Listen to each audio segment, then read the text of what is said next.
नमस्कार। आज देश की तमाम फटाफट खबरों में आपका स्वागत है। कृषि कानून के मसले पर जारी आंदोलन के बीच बुधवार को मोदी कैबिनेट ने बड़ा फैसला लिया है। सरकार ने 60 लाख टन चीनी निर्यात करने का फैसला लिया है। इससे होने वाली कमाई इसकी सब्सिडी को सीधे 5 करोड़ किसानों के खाते में डाला जाएगा। कैबिनेट बैठक के बाद केंद्रीय मंत्री प्रकाश जावड़ेकर, रविशंकर प्रसाद ने प्रेस कॉन्फ्रेंस कर फैसलों की जानकारी दी है। दुनिया की दिग्गज ऑनलाइन कंपनी अमेजॉन के मालिक जेफ बेजोस की पूर्व पत्नी मैकेंजी स्कॉट एक बार फिर सुर्खियों में है। इस बार भी उनकी हेडलाइंस में होने की वजह बहुत नेक है, जिसके बारे में जानकर आपको भी उन पर गर्व होगा। मैकेंजी ने अपने हालिया ऐलान में करीब 4.2 अरब डॉलर यानी 31,000 करोड़ रुपए दान करने की जानकारी साझा की है। लोकसभा में कांग्रेस पार्टी के नेता और बंगाल के प्रदेश कांग्रेस अध्यक्ष अधीर रंजन चौधरी ने संसद का शीतकालीन सत्र न बुलाए जाने से नाराज है। उन्होंने आज कहा कि साल में 3 बार सदन बुलाने की परंपरा है। मानसून सत्र में भी सदन ठीक से नहीं चला। मानसून सत्र पूरे समय भी नहीं चला। हमने सरकार को समझाने की कोशिश की, जब देश में सारे काम चल रहे हैं तो संसद क्यों नहीं चल रही? सदन बुलाने में आखिर क्या हर्ज है? हम किसानों का मुद्दा सदन में उठाना चाहते हैं। कोविड के लिए बनाया गया पीएम केयर फंड एक निजी ट्रस्ट है या सरकारी ट्रस्ट है? हालांकि इसे कॉर्पोरेट दान के उद्देश्य से सरकारी ट्रस्ट के रूप में परिभाषित किया गया है, लेकिन ट्रस्ट के दस्तावेजों में एक क्लॉज इसे एक निजी संस्था बताता है, जो इसे आरटीआई के दायरे से बाहर रहने की छूट देता है। पीएम केयर फंड्स को दिल्ली के राजस्व विभाग में पंजीकृत किया गया है। इसमें प्रधानमंत्री को ट्रस्ट का अध्यक्ष बताया गया, लेकिन अब ट्रस्ट की जो डीड सार्वजनिक की गई है वैसे सरकारी ट्रस्ट के रूप में परिभाषित नहीं करती है। सुप्रीम कोर्ट ने बुधवार को एक जनहित याचिका की सुनवाई में सभी धर्मों में तलाक और महिलाओं को गुजारा भत्ता एक समान करने की याचिका को सुरक्षित रख लिया है। हालांकि सुप्रीम कोर्ट ने कहा कि वो इस मामले में बड़ी सावधानी के साथ नोटिस जारी कर रहा है। सुनवाई के दौरान सीजेआई एस.ए. बोबडे ने कहा कि हम पर्सनल लॉ में कैसे अतिक्रमण कर सकते हैं। याचिका में तलाक के एक समान आधार की और महिलाओं को उनके धार्मिक संबद्धता के बावजूद गुजारा भत्ता देने में एकरूपता प्रदान करने की मांग की गई है। दिल्ली के स्वास्थ्य मंत्री सत्येंद्र जैन ने जल बोर्ड और बिजली विभाग के कर्मचारियों को फ्रंट लाइन वर्कर्स की श्रेणी में रखने पर उन्होंने कहा कि कल दिल्ली सरकार ने आदेश दिए हैं कि जल बोर्ड के कर्मचारी हैं, पानी और सीवरेज के वो और जो इलेक्ट्रिसिटी के कर्मचारी हैं उनको भी फ्रंट लाइन वर्कर की लिस्ट में रखा जाए और फर्स्ट फेज की वैक्सीनेशन में वैक्सीन दी जाए। सुप्रीम कोर्ट ने इलाहाबाद हाई कोर्ट के उस फैसले को चुनौती देने वाली याचिका को खारिज कर दिया, जिसमें कहा गया था कि शादी के लिए धर्मांतरण को सही ठहराया जाए। कोर्ट में से संबंधित एक याचिका दायर की गई थी, जिसमें कहा गया था कि अदालत एक व्यक्ति को खुले तौर पर अपना धर्म चुनने की आजादी नहीं देती है, तो यह संविधान के तहत उसके मौलिक अधिकारों का उल्लंघन है।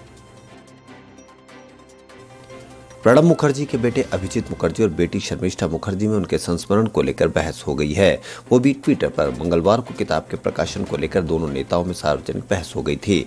दरअसल अभिजीत मुखर्जी ने अपने पिता और पूर्व राष्ट्रपति की आत्मकथा की आखिरी कड़ी द प्रेसिडेंशियल ईयर्स, जो जनवरी 2021 में आ रही, के प्रकाशन पर रोक लगाने की मांग की थी। पहले किताब को पढ़ने की मांग की थी। उन्होंने कहा था कि अगर उनके पिता अगर होते तो वो भी इसे पहले पढ़ने की मांग करते।